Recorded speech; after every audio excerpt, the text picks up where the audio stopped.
Hello, and welcome to episode 64 of 10,000 Stitches podcast, a typically weekly chit chat all about the joys of small scale knitting.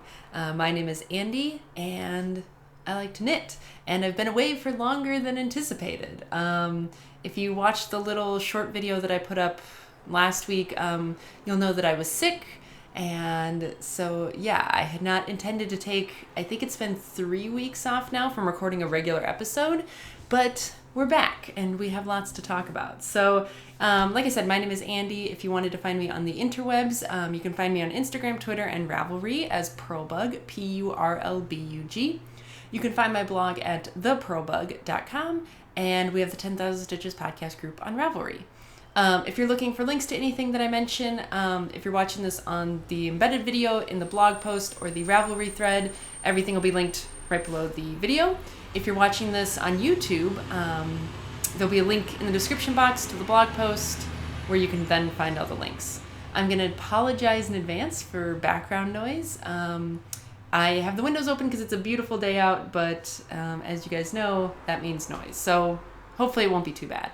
But yeah, I am currently recording on Sunday, May 14th, so happy Mother's Day to mothers in the U.S., even though it will be later because this episode will be posted on Tuesday, May 16th, but happy Mother's Day from the past. Yeah, I have lots of stuff to talk about, so let's do it. Let's talk finished objects. I have 2 finished objects, and I cannot show you either of them. So the first finished object I have is, was my Mother's Day gift. So that is already been put in the mail. It's already gotten to her. So luckily I don't have to worry about ruining the surprise or anything.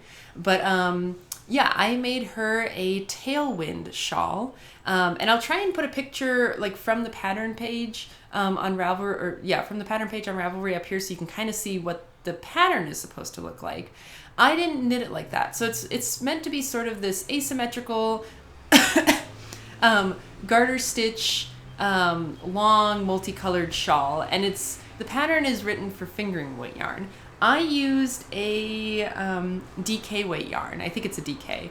And I knit it with much bigger needles, and I only used one color of yarn. So basically I only took sort of the basic construction from that pattern and used it to make this sort of shawl.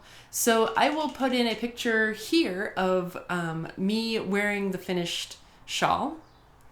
And then I will also put in a picture of kind of what it looked like spread out.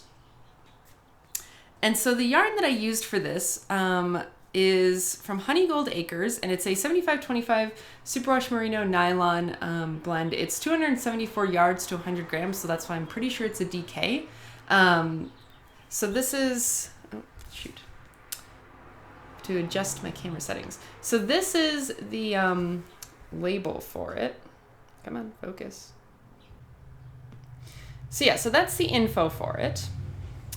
And then this is the remainder of the yarn that I have left. So you can see it's blues and purples and some gray. It's just really beautiful.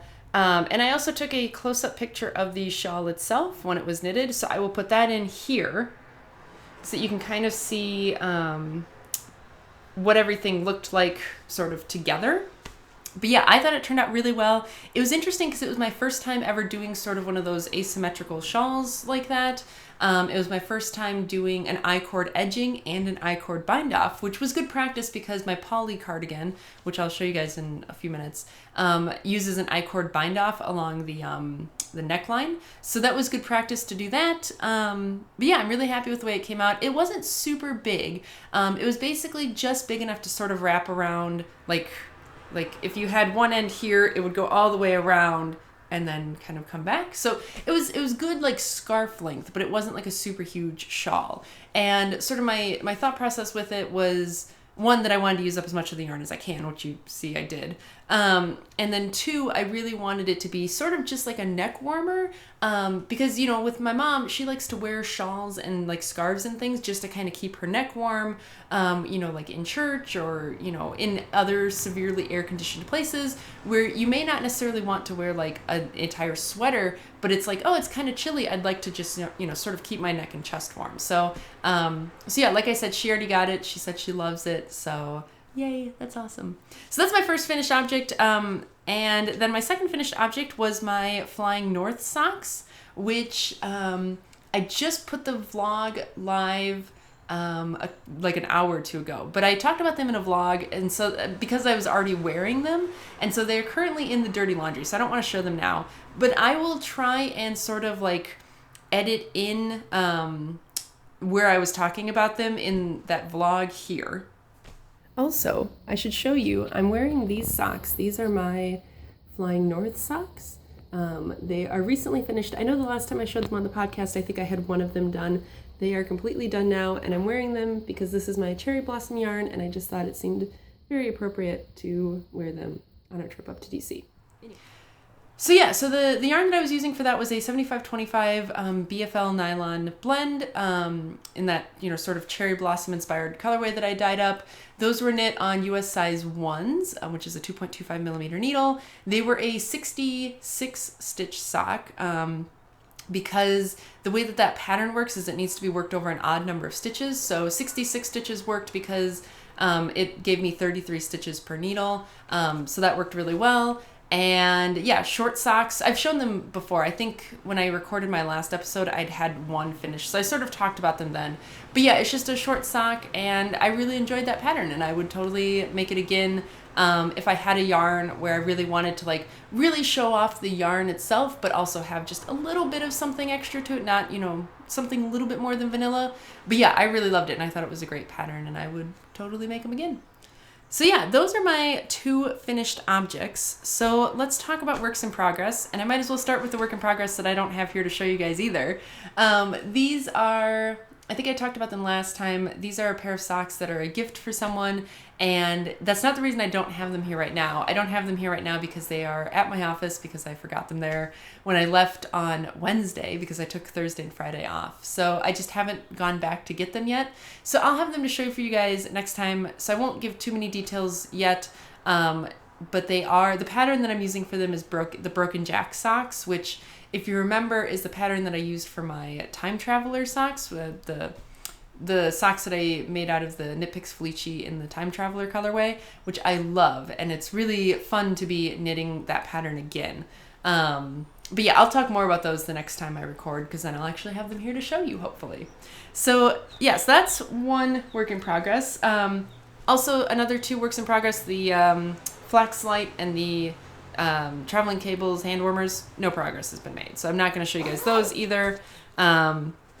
But I do have another pair of socks where I've been making some progress, and I sort of showed the start of these in the vlog that I just posted today. We took a trip up to DC. I'll talk more about that later. But anyway, so I showed the start of these, but at that time I think I only maybe had like half of the cuff done. So these are a pair of socks that I'm making for Wesley, and the yarn that I'm using is this Trekking Sport. I've used this before. I have a skein of this in black that I used for the heels and toes of my Crazy Zauberball socks.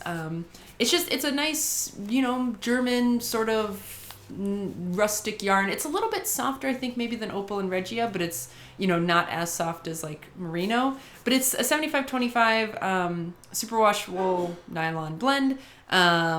Made in Germany. This color is color 1498. It's just a nice sort of light gray. And this is actually something new. I'll talk about, why I got this, but this is a new ball of yarn that I got. I was at a local yarn store and I saw this and I was like, oh, this is a color that Wesley might like. And I showed it to him and he did indeed like it. So I'm making him a pair of socks with it. And these are sort of adapted from the Simple Skip socks. So if you remember, I made a pair of the Simple Skip socks for my little brother a little while ago from the Patton's Croy, the Blue Striped Drag. And so these ones, I'm adapting the pattern a little bit because it just didn't quite fit with the way that I'd done my ribbing. So I was just like, I'm going to move some things around. But it's basically the Simple Skip socks, just a little bit moved around. And let me get this so I can show you guys what it looks like. So yeah, you can see where I've sort of put in the skip patterning. There's 4 sort of columns of that skip stitch and then just sort of ribbing otherwise. And then as is the usual on Wesley socks, it's a shorter sock. So you can see that I did 20 rows of cuff and then I did like 5 rows before I started the heel. I have partridge heel flap, and at this point I am done with the gusset, and so now I'm just headed down the foot.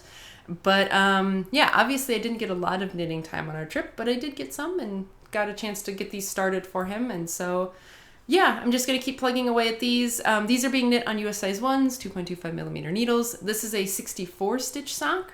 Normally I make him 68 stitch socks, but I'm thinking that a 64 should be fine because normally I knit him designs that have a lot more like ribbing in them than these. So I think these will be fine because they're not quite as ribbed, and so I think it'll be fine. So yeah, that's work in progress number 1. And then work in progress number 2 is an oldie but goodie, is my poly cardigan. So I've made, I think, significant progress on this since I showed you guys last, although it probably doesn't really look like it because I'm, in that black hole of knitting the body. But as of this morning, I am on my 12th contrasting color stripe here in the body, which means that based on my calculations of how long I want it to be, I only have 6 more to do. So there's a little bug in here. So I am getting there.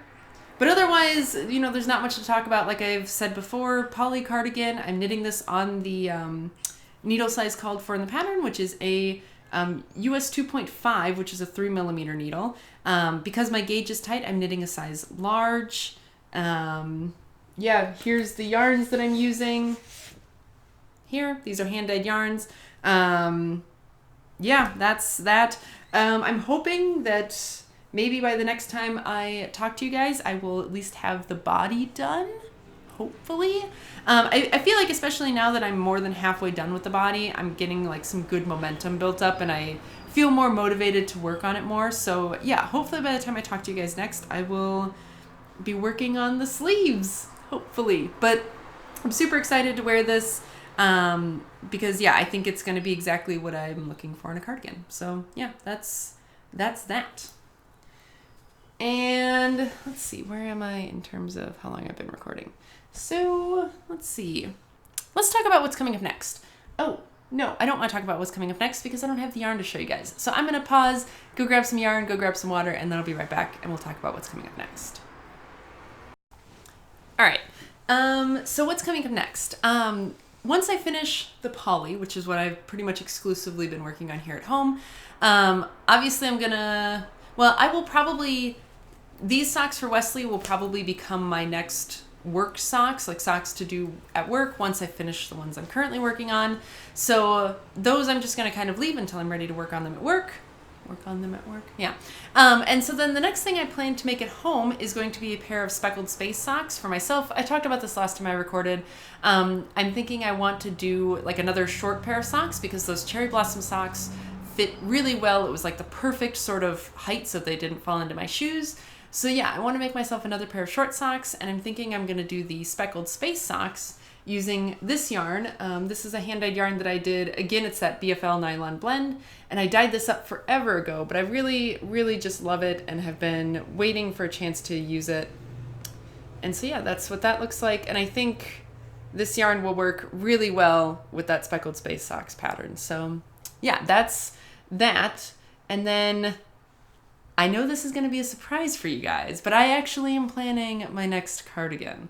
So I think I want to knit the Greystone cardigan, which is, so I sort of made this decision because I already bought the yarn for it, / I bought the yarn for it because I saw the cardigan and really loved it. So that leads us into talking about new stuff that I've got. So I guess I'll talk about the stuff that's related to the Greystone and then we'll backtrack in time a little bit. But so new stuff. I went to my favorite local knitting store, which is the Knitting Bee. I've talked about them before. I really like it. It's a local yarn store here in Richmond, Virginia. If you're here, I highly suggest checking it out because they have good selection. And not this weekend, but last weekend. So that would be May 8th, May 7th.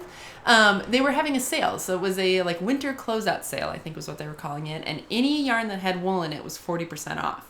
So I was like, oh, heck yeah. So that's when I got this yarn for Wesley.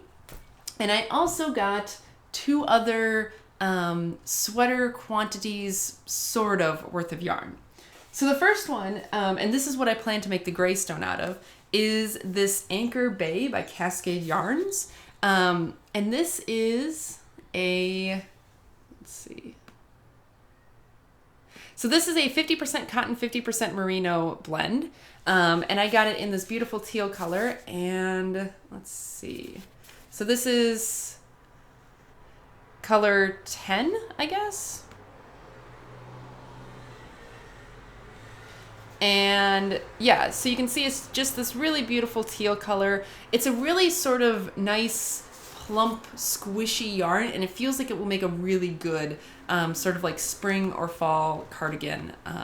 Because it's not super woolly, so it doesn't feel like it's going to be too warm, but it also feels like it will be just warm enough.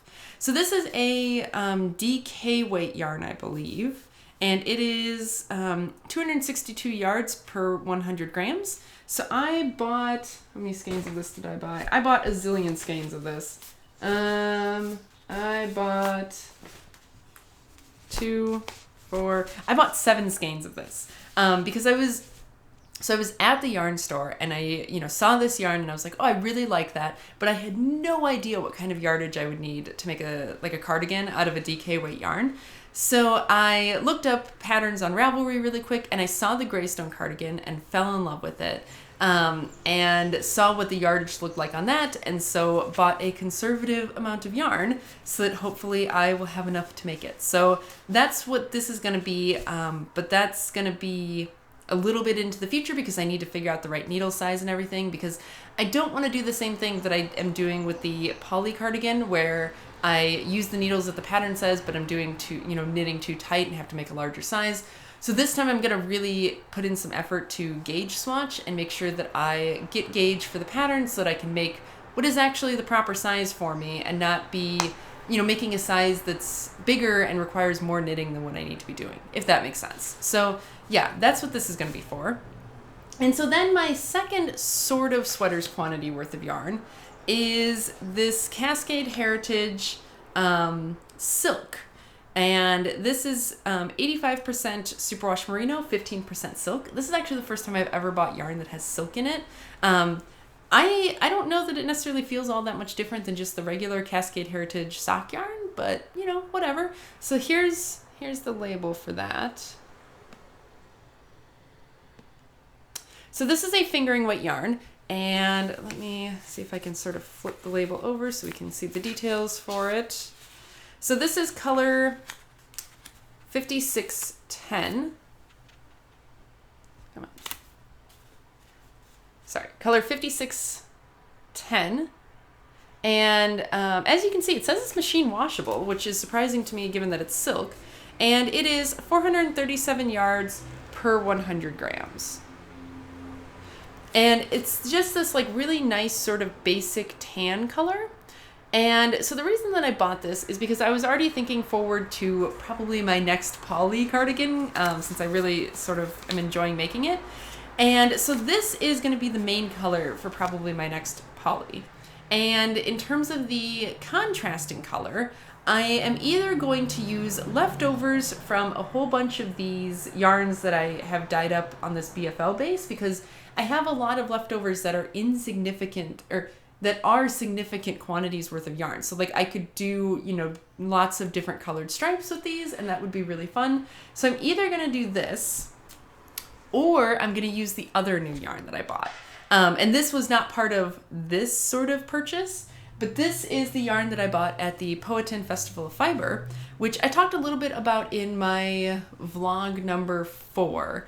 So I'm not going to talk too much about that. I'll mention it again in chatter. But anyway, I didn't show what I bought there. And this is the only thing that I bought there, the only yarn that I bought. And it is a sparkle sock blank. And this is from Dancing Leaf Farm.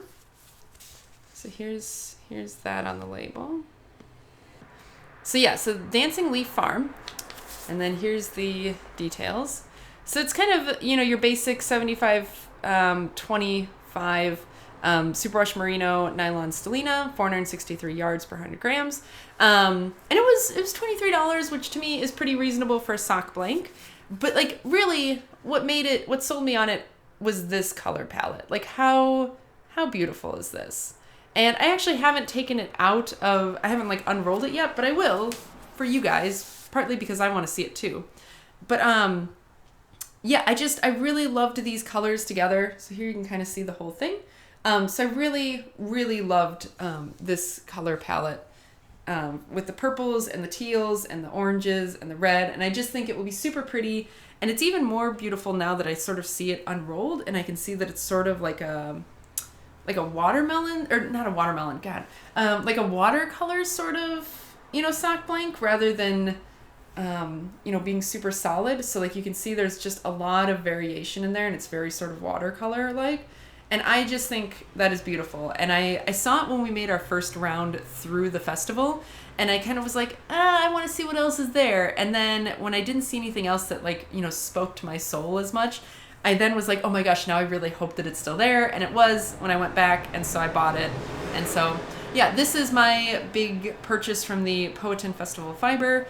And so I'm thinking, like I said, with these guys, I was thinking either I would make the stripes out of, leftovers from this first batch of yarn that I hand dyed, which would be very special to me. Or I was thinking that maybe I would use this sock blank and do the entire yoke sort of on the top out of this sock blank and then make the rest just solid colors, which would also be very special to me, because this, came from a fun sort of event that I went to. So I'm sort of up in the air, but either way, I was glad that I was able to get all of the sort of main color at a pretty good deal. So, like I said, I bought all of this yarn at the Knitting Bee because they were having a sale, and it was still not cheap. Like, I still spent $80 on yarn, but I saved $50, so that's nice. So these were each $15.60 normally. These were each $9 normally. So I did save a significant amount of money, got 2 sweaters quantities worth of yarn plus some sock yarn for $80. So no, not so bad, I'll take it. But yeah, that's all the new stuff that I have.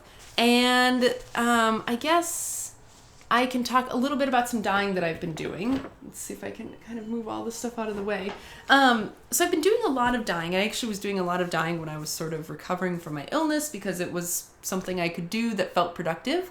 And so I'm not going to go through everything I've dyed because I'm actually kind of dyeing a whole bunch of stuff and like building a little bit of a stockpile of stuff so that I can list some yarn for sale on Etsy. So I will probably, once I'm kind of ready to like announce that officially, I will probably record a separate video just showing, the colorways that I've dyed up. But I did want to show one of them that I was especially tickled with. And let me grab that really quick.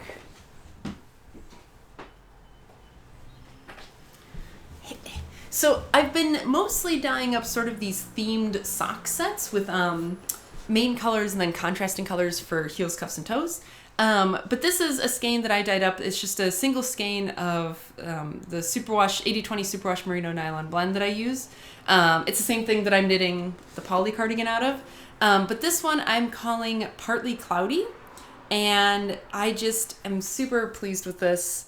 It's this really sort of very tonal blue and white. And I just think it sort of, looks like the sky on a day that's partly cloudy. So yeah, I suppose I can get a little bit closer with that.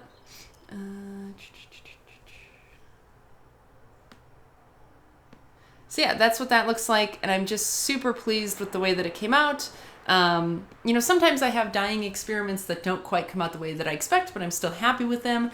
And then sometimes I have ones that come out way better than I could have expected. And this is one of those second ones where it just came out so well and I'm so pleased with it. So, and I've already been using the technique that I used on this one to dye some other skeins that I also think came out really well. But yeah, I'll talk more about that, like I said, in a separate video, probably in a week or two, because I had been planning on getting everything ready by this weekend, but like I'll talk about in Chit Chat, things got a little busy, so I just haven't had time to do that. But yeah, I'll let you guys know about that when the time gets closer. Otherwise, let's move on to the knit along stuff. So I know we're like halfway through May right now. So right, the old knit along ended a while ago. I have posted the threads and everything for the new knit along. I'm sorry that took a little while, but got sick. So I posted that stuff, and then We already have finished objects, so that's super exciting. Just as a reminder, the theme is, for the color, is either pink or red. And that's basically anything from, sort of the baby, very light pink that I had on my cherry blossom socks, all the way to, like bright fire engine reds or like wine colors, like deep maroons, kind of that whole spectrum of colors there. Or the technique theme is intricate designs, which is either a pattern that has a non-repeating chart element that's at least 20 stitches by 20 rows, or some sort of a specialized non-standard knitting technique like double knitting, brioche, bobbles, things like that. So yeah, I'm glad to see people already sort of joining in. If you have any questions, especially about like a particular pattern, if it counts for the intricate techniques or intricate patterning, feel free to, drop a message in the chatter thread and just say, hey, does this pattern work? And, I'm happy to check it out and let you know. So yeah, that's that for the knit along. And I don't have a question of the week for you guys. And I'm not entirely sure that I want to try and come up with one right off the top of my head. So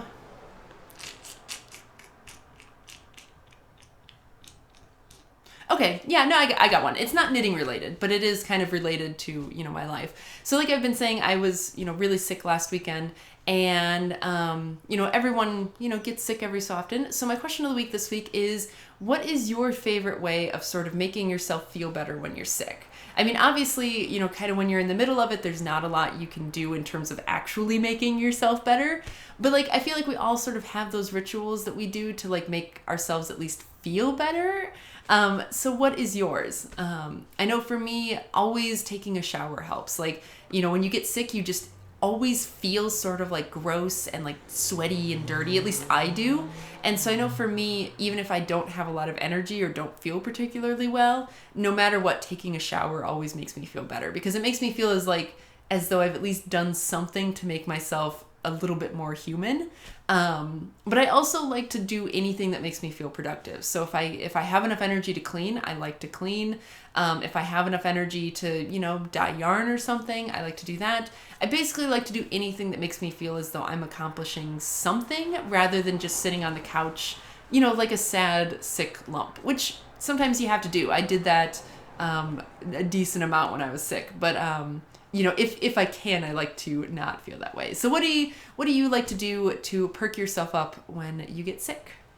And that's going to be it for the knitting sort of related stuff. So if that's all you were here for, thanks very much for hanging out, and I will see you guys hopefully next week, barring any unforeseen circumstances. But otherwise, I'm going to, pause and save and everything, and then we'll be back with Chit Chat. So, Chit Chat. I know it's been a while since I recorded last, so I'm not gonna like bore you guys with, I think it's been 3 weeks worth of, what's going on in my life. So yeah, I mentioned, we went to the Powhatan Festival of Fiber. That was back in April. I talked a little bit about that in vlog number 4, so I'll make sure to link that in case you want to go watch that. But like I said there, it was fun, and I'm glad that we went, but the weather this year was definitely not as good as the weather last year, and that sort of just made it a little bit rougher of a day because it was so hot. But yeah, I showed you guys the yarn that I got. We just didn't stay for very long otherwise. The only other cool thing I got was they were doing these cool like reusable shopping bags this year. So it just says Powhatan Festival of Fiber. It's sort of in a color that is not showing up well on camera, but it's a good size reusable sort of shopping bag. So that's pretty cool. It's about the same size actually as the bag that I have my Polly in. So that means that this can be another sort of makeshift sweater project bag. So that's pretty cool. But yeah, that's that. If you want to hear more about that, like I said, go watch vlog number 4. Otherwise, I know I mentioned this in really briefly in the little video that I recorded when I was talking about being sick, but Wesley defended his thesis in the first week of May, and he passed, so that's very exciting. So he is done now. Like he's basically graduated. So I think officially graduated. He's done. So that's been really exciting. it's funny. I was joking with people that I think, I got sick basically the day he defended his thesis, and then it got really bad the day after, and so I've been joking that I think my body was just trying to hold out until he was done with that, so that I wouldn't like cause him any extra stress while he was trying to prepare for that. And then as soon as it was done, I got sick. So that was funny in a cosmic sort of way. But yeah, I think he's glad to be done with it too. He's been applying for jobs, just doing that whole thing. So yeah, we'll see how that goes. But yeah, that's his life. So, if he wants to share that, he can. But yeah, right now, all I'll say is that he's been applying for jobs. But yeah, so we've been doing that. And then, the semester at school has basically finished up, which is why I've been able to, take some time off. And again, I think that's probably why I got sick now, was because like I've been so stressed out during the semester, and then it just kind of was like, oh, my body was like, oh, okay, you're not stressed out anymore. We're going to get sick now. So yeah, that was fun. But yeah, and I mentioned I mentioned in the vlog that I posted today, which is vlog number 5, that Wesley's car got hit again. So that's fun. And still no forward progress being made on that. So again, that's super fun. But yeah, I guess I'll keep you guys updated on that when and if any progress gets made. But we've been sort of lucky in that Wesley's parents have actually been in town. They were in town last weekend and then again this weekend.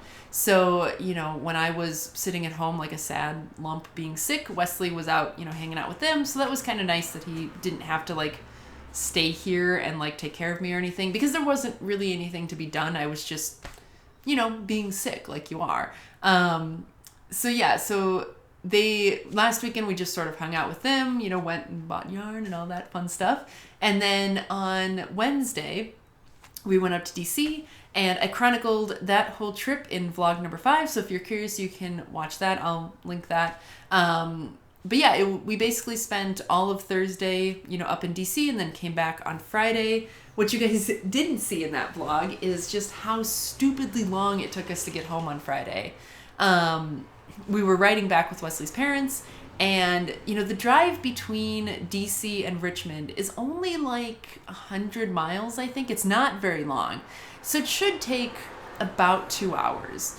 And of course, like, you're gonna hit traffic trying to get out of DC and all of that stuff, but like sometimes you just so it's all along Interstate 95, and sometimes you just hit traffic on 95 for no good reason. Like, you'll be going along at a good pace, and then traffic will just stop. And it's not as if, in a couple miles you pass an accident or something. Nope. All of a sudden it'll just start moving again. So it's like the craziest thing, and it's super frustrating because there is no predicting it. Like, obviously, there's certain times when you can predict that there'll be more traffic, but Wesley and I have done that drive in the middle of the day when there should be no traffic, and we'll still hit patches where it just stops.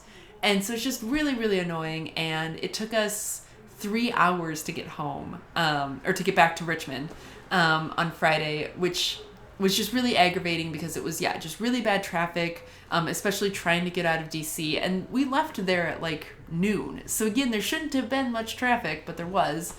And then, of course we hit rain, and there's 95, which is the north-south like interstate. And then there's also Highway 1, which runs sort of parallel to 95. And so there are times when you can get off of 95 onto Highway 1, and it will save you some time because you can bypass like really bad traffic. And so, but we would do that, but then that would also be congested. It was really bad. And it was especially frustrating because, we were trying to get out of DC as early as we could. So we put off eating lunch with the thought process like, oh, well, we'll just stop somewhere along the way and we'll pick up, we'll get some lunch along the way. Except that it kept being like, well, we don't want to stop because traffic is just going to get worse and worse and worse. So we actually didn't eat lunch until about 3 or 3:30 when we got back into town. So yeah, it made for a very long day on Friday, but that's just how it goes sometimes. So we did that on Friday, and then yesterday we went up to King's Dominion with Wesley's parents, and I actually vlogged that as well because we went up there for this event that's called Taste of Virginia, and it's sort of their first foray, I think, into like a food and wine sort of festival. And so I'll post that vlog probably after this episode goes live, just because like I don't want to post too many videos all at once. So I'll probably post that vlog maybe on like Thursday or Friday of this next week. So be on the lookout for that. It was fun. There wasn't really anything there that I could eat or wanted to eat. Like, of the things that I could eat, I didn't actually want to eat any of those things, because of the whole gluten-free thing. So, but I mean, that's how it goes. It was a pretty small sort of thing because this is their first year doing it. And hopefully, next year it will be a bigger deal and they'll have more options. But so like I said, I vlogged that. You guys will see that in a couple of days if you're curious about it. But yeah, and speaking of that, Busch Gardens out in Williamsburg is actually starting their Food and Wine Festival, which runs from the last weekend of May all the way to the first weekend of July. They're starting that soon. So I'm really excited to go check that one out because I think it's just a bigger event and it's just going to be a little bit better, I think. So yeah, so Wesley and I are hoping to get out to that when we have a working car again, or worst comes to worst, we'll take the train out to Williamsburg. But yeah, be on the lookout for some of that information too, because I'm super excited. So yeah, otherwise, let's see what else is going on in my life. I am currently making applesauce for the very first time out in the kitchen in the crock pot. I've never made applesauce before, much less in a crock pot, but I'm super excited to see how it turns out. And yeah, that'll be fun. And otherwise, work has been pretty slow because we're kind of in that interim time between, spring semester ending and summer classes starting. So summer classes for us start mid-June. So I have, about a month still of sort of, time to just breathe a little bit before everything gets crazy again. Because summer classes are just at such a fast pace that it just is crazy, crazy busy. But I'm already starting to get a little bit bored, so I'm already sort of looking forward to summer classes. But yeah, I guess the only other thing I will talk about is sort of a thing that I'm going to be doing. And I don't want to make too big of a deal out of this because I'm not sure how well I'm going to stick to it. But so I watched a video. So you guys know, I'm trying to watch new movies and stuff, and I'd fallen behind on that. So I actually managed to find a documentary that I've been wanting to watch on YouTube. And I would say that I would link to it, but I'm not going to because I actually watched a version of it that I think was of dubious legality. So I don't want to link to anything that's on YouTube that is not like, kosher to be on YouTube. But the movie was called That Sugar Film. And it's a documentary by an Australian guy who basically looked at what are the effects of going on a high sugar diet. Not even high sugar diet. Like he is very healthy, and like I guess he and his girlfriend like eat very healthy, pretty low carb, pretty sort of like paleo, I guess is maybe a good way to define it in just a couple of words. But so they basically don't eat any sort of refined sugar. And so he wanted to, do this experiment, sort of like a Super Size Me, Morgan Spurlock sort of experiment, where he would start consuming the amount of sugar that an average Australian consumes for 60 days. And I think Australians eat less sugar than Americans do. So it's a little bit, sad in that sense. But so he did this for 60 days and looked at like how his health changed. And he put on like almost 20 pounds, I think. I want to say he put on like 8 kilos, which is coming up close to 20 pounds. And, just got super unhealthy. Like his blood work just got really bad. And I think what was the most telling thing for me and the most interesting thing for me about it was that, at the beginning he was saying how just like junky he felt, like he just didn't feel good. And then towards the end he was saying that he was amazed, in 60 days or whatever, how adapted he'd gotten to it. Like that he, his body had just accepted that like, well, this is just the way that it is. And he still didn't feel good, but he felt normal. Like it had become normal to feel that bad. And I always think that's what's really interesting. People will sometimes ask me like, when I tell them I'm gluten-free, they'll be like, oh, well, do you have celiacs or how did you know? And I was like, well, I just stopped eating it and I felt better. And, it's kind of like that with anything else where it's like, if you sometimes like don't realize how bad you can be feeling day to day until you make a big change and then you feel better and you're like, how was I even functioning before? And that was sort of me and like gluten, where it was just, I was like, this is fine, this is normal. And then I stopped eating it, and I was like, oh my gosh, life is amazing now. And I mean, there's still always going to be like ups and downs and things, but it's like, sometimes you can be feeling really horrible and you don't even know it because you don't know how bad you're feeling. So anyway, so that documentary sort of got me thinking, and I have a really big sweet tooth, like really bad. And normally I don't eat a lot of sweets because I don't keep them around the apartment. Like basically for me, if it's an out of sight, out of mind sort of thing, where if it's not here, I don't eat it. And but it made me realize that like I need to get more serious about like cutting out, all the sugar that I eat, because I eat way too much. Like, I forget what they say like the recommended amount is like to keep below, but it's like 6 or 7 teaspoons a day or something. You should be below that, which I think it's like 4 grams per teaspoon. So it's about 25 grams of sugar you should be below. And like, even as healthy as I eat, I am pretty sure I exceed that every day. And granted, like, I know that there's some sugar that just like isn't necessarily worth avoiding. Like, I'm not saying, you should cut out all fruit or all of that kind of stuff. But it made me realize that I eat way too much sugar. And so I am sort of instituting what I'm calling a sugar-free summer, which is basically going to be where for the summer, I'm going to eat no sweets. So, no ice cream, no candy, I don't drink soda or juice or anything, but like none of that either. No booze, because that has a lot of sugar in it. Although, again, I don't really drink booze at all, so it's not really a thing for me. And I'm even going to be making an effort to reduce all of the other added sugar. So things like condiments, like that have a lot of sugar. I'm going to be making an effort to reduce the amount I eat of those, or learn to make homemade versions that don't have as much sugar in them, like that don't have added sugar. Things like that. Even maybe sort of cutting down the amount of fruit that I eat, just because I do eat a lot of fruit and it does have a lot of sugar in it. And, while you can say all you want, like, oh, well, fruit has fiber and all of that stuff, like, I could be eating more vegetables instead of fruit. So, like, there's always improvements to be made.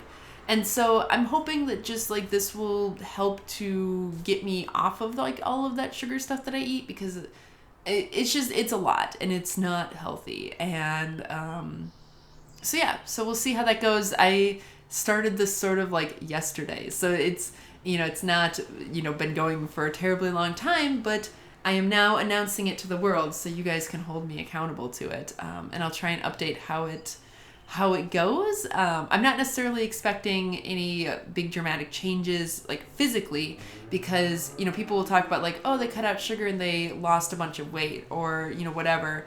I don't have a lot of weight to lose, so it's not as if I'm expecting to lose weight. It would be great if it would clear my skin up a little bit. Like, that would be stupendous. But otherwise, like, it's more so that I just want to, not feel... So I don't want to say, like, addicted or powerless, because, like, those are very evocative words. But, like, I am one of those people where, like, I can't eat, a single square of a chocolate bar and then put the rest away, right? Like, if I'm going to have it, I'm going to have all of it. So, like, I want to stop feeling like that's going to be the case, and I want to feel more like I'm in control of what I'm eating.